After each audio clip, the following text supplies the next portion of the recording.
Olá, meus amigos, meus irmãos, a paz do Senhor a todos, que eu os encontre com boa saúde, gozando de plena saúde, para que nós possamos hoje estudarmos o que está planejado pela Revista da Assembleia de Deus, estabelecido pela CPAD como Escola Bíblica Dominical, e hoje nós estaremos falando sobre a igreja como organismo e organização. A igreja como organismo e organização. São muitos detalhes, são muitas coisas que nós precisaremos estar vendo com os irmãos aqui. Eu espero que a gente consiga fazer uma síntese, porque o assunto é muito amplo, fazer uma síntese que consiga apresentar aos irmãos alguma coisa que se permita entender. Mas vamos lá. Como nós já temos estudado anteriormente, meus amados, nós percebemos que não há como se manter um organismo sem organização. Isso é impossível, praticamente impossível. Então, vamos ter como base, vamos iniciar aí tendo como base aí o próprio corpo humano, onde um órgão ele depende do bom funcionamento do outro órgão. Se o fígado não está bem, o rim não estará, o coração não estará, o baço não estará, é desta maneira. E ele funciona de uma forma muito organizada. Vejam que esta organização é necessária para controlar a nossa saúde como um todo, porque se um não está bem, acaba prejudicando também o outro. Nós vemos claramente também, meus amados, que em toda a criação há uma relação que deve ser equilibrada para se obter o quê? Bons resultados. Sem uma relação equilibrada não se tem bons resultados. Portanto, nosso estudo de hoje vai deixar claro que nós, como igreja de Cristo, que nós somos, nós precisamos estar vivos nesta relação de uma forma vibrante e verdadeira como organismo. Porém, nós precisamos organizar esta relação com Cristo e com as pessoas. Irmãos, não há uma função sem forma. É simples, isso é simples, é uma regra básica. Não há uma função sem forma e nem sequer um organismo sem uma organização. Há necessidade de organização. E é sobre isso que nós falaremos nessa aula de número 6. Nesta aula de número 6. Ou seja, nós estaremos falando sobre a igreja, organismo e organização. Além de aprendermos também quais seriam os principais sistemas de governo nas igrejas. Como nós já vimos fartamente em aulas passadas, a igreja ela recebe instruções diretas de Cristo ali em Mateus, como nós já vimos, Mateus 5. E isto é organização. Ali ele estabelece as normas, as regras, os critérios. Então ali ele já está preparando o organismo da igreja. O organismo da igreja. Mas voltando um pouco no tempo, lá no Antigo Testamento, nós vemos, através ali das leis mosaicas, meus amados, Deus preparando o seu povo, falando sobre pecado, falando sobre como fazer sacrifícios, preparando toda a administração do tabernáculo, e assim também e acontece no contexto do Novo Testamento. Vamos iniciar com a leitura proposta que está lá em Atos 6, de 1 a 7. Atos 6, de 1 a 7. Os irmãos podem ler em casa, não tem problema nenhum. É um texto não muito longo, mas para diminuir o nosso tempo aqui de aula, fica mais conveniente que vocês façam a leitura em casa. Mas já deixo claro aqui que é onde se estabelece o diaconato. Os 7 diáconos são pessoas de bom caráter, de um caráter ilibado, que são escolhidos para serem os diáconos da igreja. Texto de Atos 6, de 1 a 7. Vejam que este texto, meus amados, mostra que a igreja começa a crescer muito ali em Jerusalém e que ela ainda mantinha um pezinho ali dentro do judaísmo. Eles eram tradicionalistas, eles consideravam o cristianismo apenas ali como se fosse um algo mais. Porém, eles queriam manter a sua tradição judaica. Haviam ali também alguns de tradições helenísticas, mas havia ali entre eles uma unidade, uma comunhão. Porém, com o crescimento numérico dessas pessoas, começou a haver ali certas desavenças. Eu estou trazendo uma síntese do contexto deste texto para os irmãos entenderem melhor. E aí começou a haver algumas desavenças, sobretudo entre cristãos hebreus e os gregos helenistas. E passou assim a haver queixas, porque as suas viúvas não estavam sendo bem atendidas. E assim os apóstolos convocaram a multidão, meus amados irmãos, para resolver esta questão. Então eles fizeram ali uma reunião e assim eles decidiram pela eleição dos 7 diáconos na igreja, conforme vocês vão ler na casa de vocês. Então foram eleitos ali Estevão, Filipe, Prócoro, Nicanor, Timão, Parmenas, Nicolau, prosélito de Antioquia. Então esses foram os 7 escolhidos naquele momento. E eles iriam tratar de tentar resolver essas questões. E por quê, meus amados? O que estava ocorrendo pelo nome desses que nós mencionamos agora, que foram os 7 escolhidos, todos eles eram helenistas, e a gente consegue deduzir ali qual seria o problema. O problema maior estava no idioma entre eles. Por quê? Porque os hebreus eles falavam tanto o hebraico quanto o grego. Já os helenistas, salvo raríssimas exceções, eles falavam apenas o grego, E assim eles começaram a fazer esse trabalho. Por quê? Porque estava, devido a essa falta de entendimento, havendo uma certa desproporção no atendimento das viúvas, dos helenistas, ali, dos cristãos helenistas, não é verdade? Então, meus amados, o que eu trago de mais importante para vocês aqui, nesse sentido também, eu acredito que é o mais importante, pelo menos para o meu coração, é o resultado disso, é o resultado. Isto foi feito para quê? Para que os apóstolos eles pudessem se dedicar mais à palavra de Deus, ao estudo da palavra de Deus e a pregar a palavra de Deus. Com os 7, aconteceu uma coisa muito curiosa. O resultado disso foi um resultado um tanto quanto diferente do que eles imaginavam. Eles começaram a fazer esse trabalho e com esses 7, meus amados, crescia a palavra de Deus através deles, desses 7. Além de eleitos para o trabalho, eles se notabilizaram também como pregadores. Ali se multiplicava em muito o número de discípulos e também o qualitativo. Por quê? Porque crescia entre eles a palavra de Deus. Grande parte dos sacerdotes passaram a obedecer à fé, ou seja, a conversão de pessoas de destaques ali na sociedade. Vocês lembram de Estevão? Ele roubou a cena ali, elevando-se como pregador, ou seja, ele se notabilizou de uma forma tal que até os próprios apóstolos ficaram ofuscados. E tudo isso, meus irmãos, ensina que, embora nós precisemos fazer a nossa parte, é o Espírito Santo que direciona todas as coisas. Porque com a escolha desses 7 diáconos e a consequente perseguição a eles, eles foram espalhados. Por causa disso também o ministério dos apóstolos foi influenciado e teve que sair ali de Jerusalém. E assim se cumpriu o dito por Jesus lá em Atos 1:8, que deveriam pregar o evangelho a todos os povos e nações.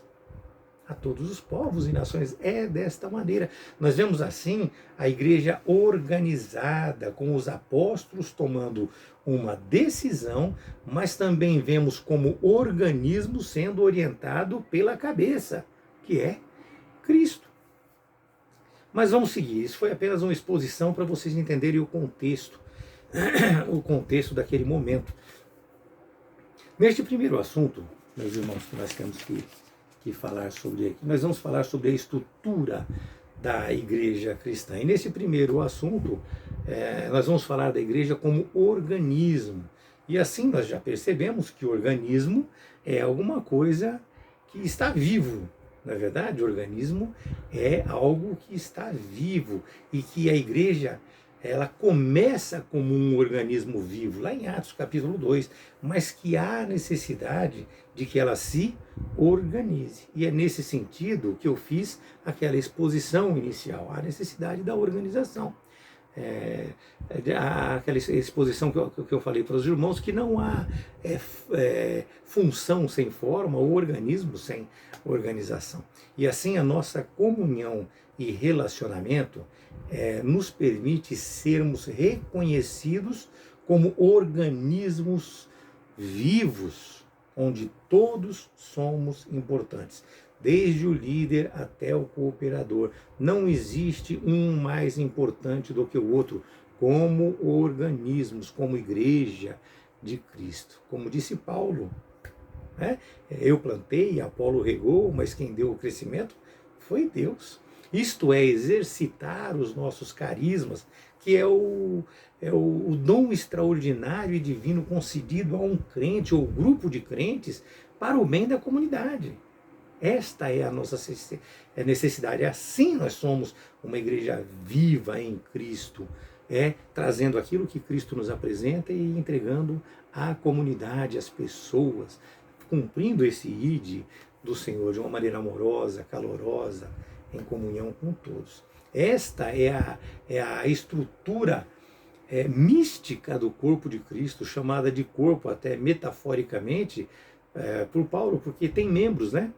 Paulo faz esta analogia quando fala da igreja de Cristo como corpo humano. 1 Coríntios 12, 27 nos fala a respeito disso, se tornando assim um organismo vivo, que faz algo ou colabora para uma atividade. É desta forma.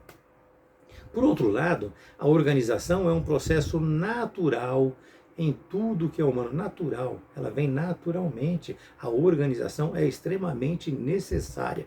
Todos nós sentimos a necessidade de estarmos organizados. Você na sua casa, eu na minha casa, eu na empresa, você. Então existe e há necessidade de uma organização para tudo o que nós fazemos. Nós precisamos organizar os nossos pensamentos. Se ele não estiver organizado, nós pensaremos coisas desconexas. É dessa maneira. Portanto, meus irmãos, o corpo de Cristo, ou seja, a sua igreja, além de um organismo vivo que tem Cristo como cabeça, ela é organizada e ela deve ser administrada. E isto fica muito claro nas Escrituras, que é onde nós fundamentamos a nossa fé e os critérios. Neste segundo tópico que nós vamos entrar agora, nós vamos falar sobre a igreja como organização. Já falamos como organismo, vamos falar sobre organização. De forma alguma, meus amados, a organização ela se opõe ao organismo. Pode até parecer, algumas pessoas podem entender que não, a igreja de Cristo, como é que pode existir, ter uma hierarquia dentro da igreja? Não, isso não existe não, meus amados irmãos. Não se deixem enganar. Pode até parecer que não precisa, mas não. Aí vem uma pergunta: por que a igreja precisa ser organizada? Isso é o que eles questionam. Por que, se Cristo é a cabeça, por que ela precisa ser organizada? No mínimo, meus amados irmãos, por duas razões. Primeiro, porque Deus é organizado. Veja na criação, a ordem das coisas, as suas ordenanças, as leis. Ele é organizado. O segundo motivo é porque ele que organizou, porque foi ele quem organizou a igreja de Efésios. Lá, Efésios 4, versículos 11. Ele mesmo concedeu uns para apóstolos, outros para profetas, outros para evangelistas, outros para pastores e mestres, além dos critérios da criação, meus amados, e de toda a Escritura Sagrada. E como ele organizou? nós também devemos organizá-la de acordo com os critérios deixados por ele. Mas nós devemos nos esforçar para mantê-la organizada. Vejam Atos 16:4. Olha Atos 16:4, como é profundo e nos traz essa orientação. Está inclusive na revista, eu acrescento muitos textos aqui, mas aqui na revista nós temos aqui Atos, o texto de Atos 4, Atos 16, no versículo 4, diz assim, que ao passar pelas cidades, entregavam aos irmãos para que as observassem as decisões tomadas pelos apóstolos e presbíteros de Jerusalém. É isso mesmo, Atos 16, no versículo 4. Meus irmãos, o ser humano, muitas vezes, ele erra. Todos nós sabemos disso. Nós erramos. Só que nós precisamos zelar para o cumprimento daquilo que foi estabelecido por Jesus. Então nós temos que restringir esses erros. Nós precisamos tentar minimizar o máximo possível esses erros. Embora nós sabemos que nós possamos errar. E isto para quê? Para que vá bem todas as coisas. Nós precisamos também falar sobre organização e institucionalização. Institucionalização. Existe uma diferença muito grande com relação a isso. Meus irmãos, entendam que, como nós falamos, não é errado a igreja se organizar ou preparar estruturas organizacionais. Não é errado. Afinal, como nós vimos, a organização, ela faz parte de toda a estrutura humana que funciona, inclusive do corpo humano. Portanto, meus irmãos, essa história de que a igreja não precisa de organização, de que ela não precisa se reunir, de que ela não precisa ter um líder, não está pautado, meus amados, nas Sagradas Escrituras. Não está pautado nas Sagradas Escrituras. Vocês devem lembrar da igreja de Antioquia, sua organização, entre tantas outras igrejas. Saliento, inclusive, que lá em Atos, no capítulo 15, nós temos o concílio da igreja e foi presidido por Tiago, provavelmente o irmão de Cristo. Ali ele ouviu todas as pessoas que falavam e depois ele se pronunciou. Então existe e tem que existir, sim, uma hierarquia para que as coisas se vão bem. Veja, portanto, que mesmo a igreja primitiva já vivia de uma forma organizada e ela tinha uma liderança. Porque tanto o organismo como a organização devem um complementar o outro. Eles devem caminhar juntos, andar juntos. Entenda, meu amado irmão, eu preciso deixar isso bem claro para vocês, que a cabeça da igreja é Cristo. E aqui ele deixou a organização a ser seguida. Entenda, portanto, que no ponto de vista da igreja como organismo, ninguém é mais importante do que ninguém. Porém, como organização, há a necessidade de uma hierarquia para que leve o rigor do estabelecido por Deus nas Escrituras. O ser humano, ou seja, a igreja de Cristo, deve seguir rigorosamente o estabelecido por ele e ser corrigida quando necessário, porque nós devemos oferecer a Deus nossos corpos como sacrifício vivo, ou seja, deve-se ter sempre ordem e decência. É claro, e eu não posso deixar de falar aqui que existem pastores dominadores, pastores que não fazem isso, mas é onde você tem que ter a sua mente aberta, enxergar isso e fugir desse local, porque aquele local te leva ao pecado. E a Bíblia diz o quê? Que você deve fugir do pecado. Resistir ao diabo, mas fugir do pecado. Se você vê que ali dentro existe o pecado, existe ensinamentos errados, fuja dali, ali não é o seu lugar. E assim nós chegamos ao terceiro tópico. Vamos lá, então, como nós já estamos falando de organismo e organização, nós vamos falar aqui agora um pouco mais sobre institucionalização. Amados, jamais podemos confundir organização com institucionalização, pois enquanto uma une a igreja, a organização une a igreja, a institucionalização ela acaba aqui dividindo ela.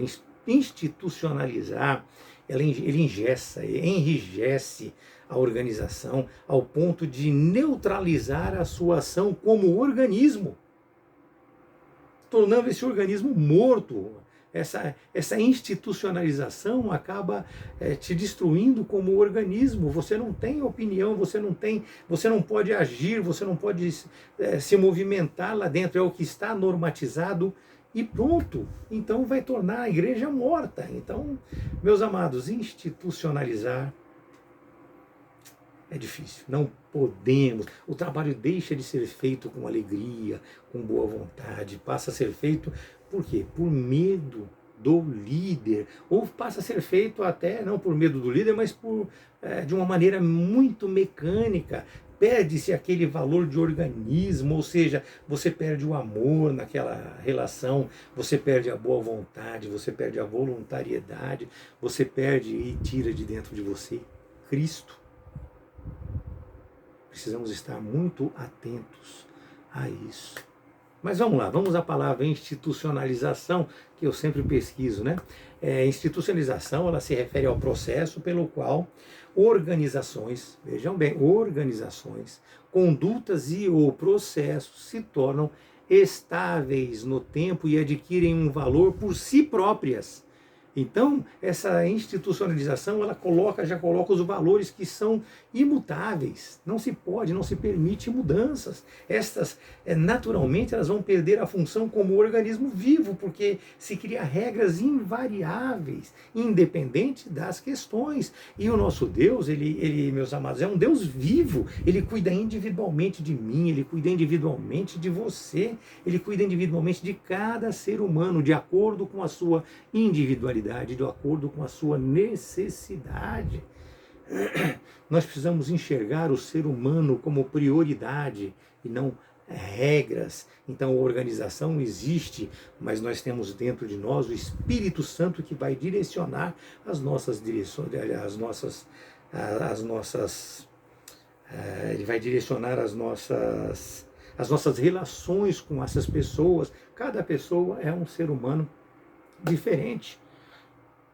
Então, meus amados, se nós agirmos dessa maneira, nós estaremos mortos. Nós precisamos viver esta relação com Cristo, com Deus. Vejam que se a sociedade não possuísse uma estrutura organizacional nenhuma, o mundo seria hoje um caos. Nós podemos pegar o exemplo, inclusive, dos 3 poderes aqui no Brasil: legislativo, judiciário e executivo. Eles vieram pela organização, embora hoje esteja acontecendo o que nós estamos vendo aí, mas eles vieram pela organização. Da mesma forma, a igreja como organismo vivo, sem uma organização, ela não funcionará. 1 Pedro 2, 5. Também vós mesmos, como pedras que vivem, sois edificados, casa espiritual, para serdes sacerdócio santo, a fim de oferecer sacrifícios vivos, agradáveis a Deus, por intermédio de Jesus Cristo, meus amados. A igreja invisível, ela é em forma visível, assim como as igrejas locais, que são compostas por pessoas nascidas de novo pelo Espírito Santo. Então, a igreja invisível, que é composta por várias igrejas que estão espalhadas pelo mundo. Igreja, quando eu falo, o ser humano, ela se torna visível. Ela se torna visível quando ela vai e se encontra numa igreja local. Naquela igreja local são várias igrejas que são pessoas, seres humanos nascidos de novo pelo Espírito. Nós já falamos disso nas aulas passadas. E assim elas formam, no seu conjunto universal, um organismo espiritual. Isso está lá em Efésios 4, de 12 a 16. Efésios 4, de 12 a 16. E as principais diferenças desses dois é que o organismo tem vida e a organização não. O organismo não depende de atas, de cerimônias, de reconhecimentos, de templos e de estatutos civis, de livro de rol de membros, nem nada semelhante. Já como organização, ela precisa disso tudo e muito mais ainda. Muito mais disso tudo e muito mais. Um organismo tem apenas uma cabeça, que é Cristo, que direciona todas as coisas. Mas uma organização pode ter mais. Vejam que Saulo, ele perseguia a igreja até que Cristo entrou em ação. Até que Cristo entrou em ação. Então ele perseguia a igreja, eram várias cabeças ali, colocando ele contra a igreja, e aquela relação dele era uma relação de amor a Deus, sim, mas eram as cabeças humanas pensantes, ele não reconheceu Cristo, e ali, ele, quando foi tocado por Cristo no caminho de Damasco, aí foi diferente, aí mudou-se as coisas. Enquanto isso, meus amados, na organização se teme o quê? Líderes. Se teme as influências, tanto locais como regionais. Nós temos e obedecemos a Cristo como Deus que Cristo é. Nós vemos, é claro, exageros, com certeza, na espiritualização da igreja, que chegam ao ridículo. Então nós vemos, sim, muitos exageros. Mas em contrapartida, nós vemos organizações que a transformam apenas em um corpo social. Tem locais aí que se dizem igrejas, mas que estão transformadas em um corpo social. E isto é institucionalização, que segue as regras humanas, instituídas por governos e por pessoas, várias pessoas aí, alheias ao trabalho de uma igreja de verdade, de uma igreja viva, eficaz, amorosa.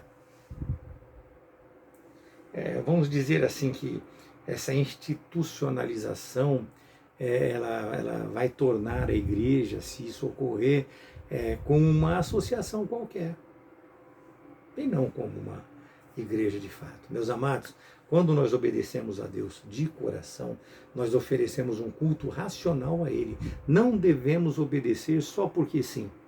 Sabe quando você pergunta, por que você está fazendo isso? Porque sim. Porque é a vontade de Deus. É a vontade de Deus. Onde está? Onde está escrito?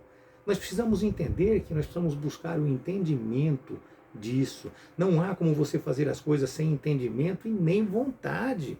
Portanto, meus amados, a igreja deve sim ser um organismo vivo, porém, equilibradamente ela deve se organizar. Deve se organizar. Um exemplo, nós temos um pastor presidente, nós temos pastores e auxiliares que fazem as coisas para os pastores. O pastor presidente, ele não precisa estar preocupado com quem pegou, quem levou, como foi, o endereço, não. Mas os auxiliares têm que estar, porque a hora que o pastor presidente perguntar para você, para quem foi, como foi, que hora foi, de que jeito foi, você tem que ter a resposta. É dessa maneira. Isso não é temer o líder, isso é você fazer as coisas com zelo, é você ter cuidado, é você amar o que você faz e querer continuar fazendo, meus amados. Querer ajudar o próximo. Isso é servir a Deus. Servir a Deus bom.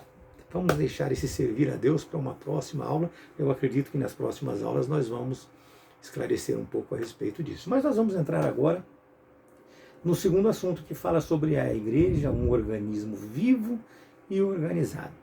E assim, nós estaremos falando agora sobre a igreja local. E para isso nós precisamos separar um pouco. Então vamos lá, uma pequena leitura lá em Mateus 16, 18.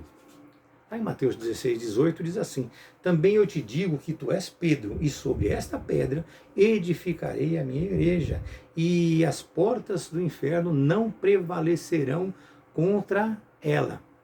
Aqui, meus amados, ele está falando sobre a igreja universal, sobre o ser humano, sobre a pessoa.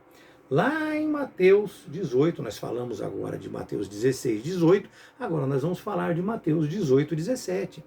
E se ele não os atender, diz-o à igreja, olha, diz-o à igreja, e se recusar ouvir também a igreja, considera-o como gentil e publicano. Aqui ela se refere a uma igreja local. Aqui, nós temos lá em Atos também, nós temos em Atos nós temos lá em Atos também, Atos 2:41. Então, os que lhe aceitaram a palavra foram batizados, havendo um acréscimo naquele dia de quase 3.000 pessoas. Falamos de uma igreja local, uma quantidade de pessoas reunidas. E assim nós vemos a igreja local aparecendo como uma comunidade organizada, organizada e viva, meus amados. É desta maneira que ela tem que ser, como vemos em todo o relato bíblico. Em Corinto, em Éfeso, em Roma, Tessalônica, enfim, em muitas igrejas mesmo. E desta organização, meus irmãos, advém a visibilidade para as necessidades pessoais, sociais e espirituais das pessoas. Esta união, esta comunhão é que traz essa visibilidade, essa percepção das necessidades. Vejam que lá em Atos 6, de 2 a 6, se os irmãos forem fazer a leitura depois, Atos 6, de 2 a 6, foi instituído o que? O diaconato. Vocês vejam que é a leitura inicial, então aqui ele reduziu um pouco, Atos 6, de 2 a 6.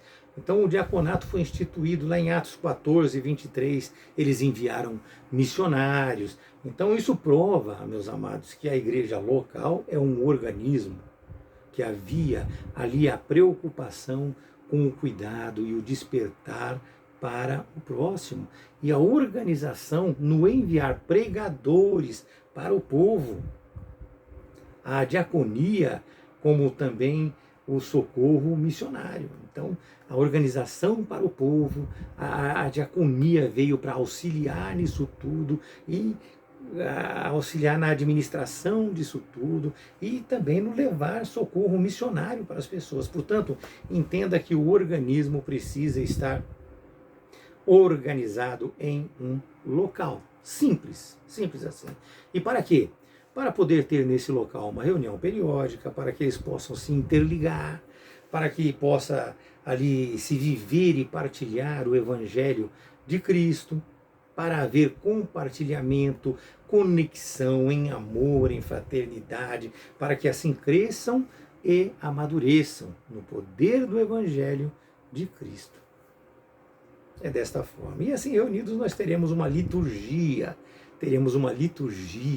e um ritual a cumprir conforme as Escrituras. É desta maneira. Quando você se organiza, existe uma liturgia bíblica, existe um ritual bíblico. E nós assim entramos no segundo assunto deste segundo tópico, ou seja, no seu aspecto litúrgico e ritual. Portanto, fica claro que é necessário uma organização para se manter a igreja viva. Isto, no nosso caso, serve para quê? Para manter a ordem e a decência no culto. 1 Coríntios 14, 40. Já começamos por aí, porque senão muitas vezes acontece e vira bagunça. O nosso pastor mesmo, ele nos orienta e fala lá que se ele estiver pregando e uma pessoa começa a falar em línguas de uma maneira muito forte, muito alta, atrapalha a pregação. E na verdade, o que nós estamos ali recepcionando é a pregação da palavra. Todos nós sabemos que o falar em línguas é orar a Deus. Ele está edificando a você mesmo. Então, se você está gritando de uma maneira desordenada aquilo, atrapalhando a pregação, você está interferindo no bom andamento do culto. É desta maneira. Não estou reprimindo ninguém, eu estou simplesmente passando para vocês a verdade. Né? Então, meus amados, vamos mudar então, vai. Vemos também que os rituais eles devem ser preservados, como o batismo nas águas, a Santa Ceia. Portanto, meus irmãos, liturgia, quando nós falamos em liturgia, nós falamos de realizar, trata-se assim de realizar na vida o que se celebra na liturgia. Não é uma espiritualidade cristã, mas é a espiritualidade cristã. Não é uma espiritualidade cristã, mas é a espiritualidade cristã, a sua qualificação própria, é a vida do cristão em permanente encontro com Jesus Cristo, sob a ação do Espírito Santo. Isso é uma liturgia que não deve ser cumprida apenas na igreja. É uma relação sua com Deus. Ou seja, a liturgia é a forma de você conduzir a sua relação com Deus. É a forma também de você conduzir aquele rito que é cumprido dentro da igreja. Ou seja, é como você conduzir o louvor, como conduzir a adoração, é como você conduz a leitura da pregação, é a oração. E isto é o quê? É a forma de se conduzir algo, até a sua relação com Deus. O culto é um rito e tem a sua liturgia. Isto, é claro, pode variar de uma igreja para outra, só que não pode ir contra as Escrituras.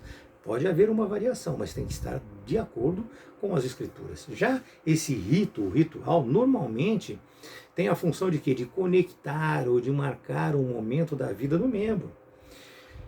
É a sua relação com o sagrado, vamos dizer assim, é a sua relação com o sagrado. Além de servir para reforçar os valores da comunidade, é o que pode fazer repetidamente, é aquilo que você pode fazer continuamente em momentos específicos. Ir na igreja é um rito, consagração de obreiros é um rito também, além dos já mencionados, entre outros, né? A Santa Ceia, o batismo nas águas. Portanto, o rito é sagrado, mas pode haver variáveis de igreja para igreja, como nós já falamos, desde que não confronte as escrituras sagradas, como também já falamos. O pior, meus amados, é que nós estamos vendo muito isso hoje em dia. Estão inventando ritos, estão inventando liturgias e confrontando de uma maneira desordenada até a palavra de Deus. E o pior, tem muita gente caindo nessa e se envolvendo nessas coisas. E assim nós chegamos aqui no terceiro tópico da lição de hoje, o terceiro tópico e último, que vai falar sobre o governo da igreja nas diferentes traduções cristãs. Nós vamos falar aqui sobre o episcopado, presbiteral, congregacional, sistema de governo. Eu adicionei um a mais do que nós temos aqui na revista, mas é muito simples, é muito fácil. Então, vendo esse terceiro assunto aqui, as principais formas de governo nas igrejas são o congregacionalismo, esse não temos aqui na escola bíblica, tem. Congregacionalismo nós temos aqui, nós não temos aqui o representativo que eu adicionei aqui para que fique uma coisa bem mais entendível para vocês. Mas nós temos aqui o congregacionalismo, o presbiterianismo, o episcopado e o representativo. No representativo, meus amados, que eu vou falar primeiro, porque é muito simples, a administração ela é exercida por um conselho que é eleito pelos membros para, em conjunto, governarem a igreja. Nesse regime de governo, um grupo de líderes eleitos pela igreja, prestem muita atenção que existem diferenças, um grupo de líderes eleitos pela igreja tomam a decisão, impedindo assim a participação dos membros, que talvez não estejam preparados ali para tratar de alguns assuntos. Então, a igreja elege membros que são os que vão decidir as coisas. Esse é o representativo. O congregacionalismo, no congregacionalismo, meus amados, todos os membros em comunhão possuem direito de voto sobre questões que vão desde a reforma da igreja até a eleição da diretoria. Inegavelmente, o ponto entendido como negativo deste regime de governo é exatamente o poder que é dado aos membros. Às vezes, pessoas que entraram na igreja o mês passado, a semana passada, vão interferir diretamente no resultado da igreja através de seus votos errados, por desconhecerem as coisas. Esta varia um pouco, né, com alguns modelos. Os presbiterianos são assim, entre outros que são congregacionais. Mas está firmada nas igrejas batistas, embora nem todas assumam este modelo. E aqui nós falamos também das igrejas comunidades, que são independentes. A nossa igreja é comunidade, mas não é independente. Mas nós estamos aqui falando de igrejas comunidades que são independentes. Em muitos casos, os pastores dessas igrejas, eles querem se autovalorizar. Mas existe também as que têm a motivação, como motivação, a valorização dos membros. Tá? a valorização dos membros. E assim, nas suas assembleias são decididas todas as coisas, embora muitas delas induzidas pela liderança. É desta maneira, então. O presbiterianismo tem um sistema de governo, um sistema de governo, ter um sistema de governo presbiteriano significa que são regidas pelos presbíteros, ou seja, não são congregacionais, onde todos decidem pelo voto direto, nem episcopais, onde apenas um superior decide sobre os demais, mas eles são uma igreja democrática que é representada pelos presbíteros escolhidos pela igreja local. Aqui nós falamos sobre a igreja presbiteriana, que é a igreja presbiteriana do Brasil, aquela de Augusto Nicodemos, Hernandes Dias Lopes, dentre outros. Tem também as igrejas reformadas, com a maioria na Holanda e nos Estados Unidos, que são que fazem parte do presbiterianismo. Estas são quase que interdependentes, mas estão ligadas a um concílio municipal, estadual e até mesmo nacional. O episcopado, meus amados, chegamos aqui no episcopado. O episcopado é onde o governo ele é centralizado na figura de um bispo dirigente, responsável pelas decisões e destinos da igreja. Nós vemos aí o Papa decide tudo. É lógico que ele ouve as pessoas falando, mas ele toma a decisão. Então o papado ele vai decidir, mas ele possui um grupo de subalternos, ou seja, aquele colégio episcopal, que são responsáveis pela gestão do cinema. Seria como um grupo de pessoas seletas, que é o bispado. Neste tipo de governo, os membros não governam. A exemplo da igreja episcopal anglicana, mas a mais conhecida de todos é a igreja católica apostólica romana. As ortodoxas também, as gregas, as russas. Então, o sistema presbiterial é o sistema mais próximo das Assembleias de Deus, que é a nossa. Mas vamos falar um pouco mais sobre isso, porque agora nós vamos entrar na Assembleia de Deus, que é a que nós fazemos parte. No Brasil, ela é uma mescla de dois tipos, ou seja, de dois modelos. A episcopal, que é como a Igreja Católica Apostólica Romana, só que não daquela forma, porque ali existem muitas falhas. Na nossa também existem falhas. Nas nossas também existem. Nós somos seres humanos, então nós falhamos. Existem falhas, mas lá nós vemos coisas muito fora o Papa é considerado Deus aqui na Terra. Bom, sem entrar em assuntos, ou seja, é um modelo, a nossa da Assembleia de Deus, é um modelo considerado como híbrido, e não como nos Estados Unidos. Nos Estados Unidos, a Assembleia de Deus lá, ela usa o sistema presbiterial. Lá nos Estados Unidos. Aqui no Brasil não é assim. Aqui nós somos meio que híbridos. Na verdade, meus amados, todas as igrejas aqui são meio que híbridas umas com as outras. Então eu estou especificando mais a nossa aqui. Embora lá nos Estados Unidos tenha também o nosso sistema de governo das Assembleias de Deus. Através de quem? Através do filho do pastor José Wellington, o Joel. Ele fundou uma igreja lá e lá ele começa a administrar dessa maneira. Então teremos muitas coisas aí num futuro próximo. E aqui eu preciso salientar aos irmãos que, mesmo sabendo que as Assembleias de Deus ela é híbrida, ou seja, meia que episcopal e meia congregacional, que ela é semelhante à Igreja Católica no sentido episcopal, ou seja, ela tem um líder, e também congregacional. Porém, pouco se vê o uso deste sistema. Tudo é decidido por um líder que tem um colegiado, uma assessoria. Vocês não vê na nossa igreja? Nós temos o nosso pastor presidente, nós temos a diretoria da igreja, só que o nosso pastor presidente ele é diferenciado, Ele vai na nossa igreja e fala com todos os irmãos, conversa com todos os irmãos e basicamente a escolha é feita por todos juntos, não é verdade? É desta forma. Então eu acredito que muito Deus falando no coração do pastor que direciona essas coisas. né? Então ele tem um colegiado que assessora, mas ele age de acordo com o coração dele. Ou seja, nós temos ali um pastor da convenção geral, depois nós temos o pastor da convenção estadual, o nosso pastor, ele é pastor vice-coordenador daqui do estado de São Paulo. E assim nós temos várias igrejas em cada cidade, onde os pastores são presidentes de um conjunto de igrejas. E assim se cumpre a hierarquia organizacional, com normas estabelecidas pelo estudo das Escrituras Sagradas. E é isso que nós precisamos entender.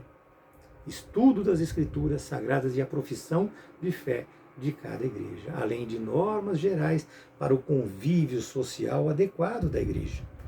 Entenda sempre, meus amados, que os costumes não devem gerar doutrinas, mas as doutrinas bíblicas, sim, devem direcionar os costumes.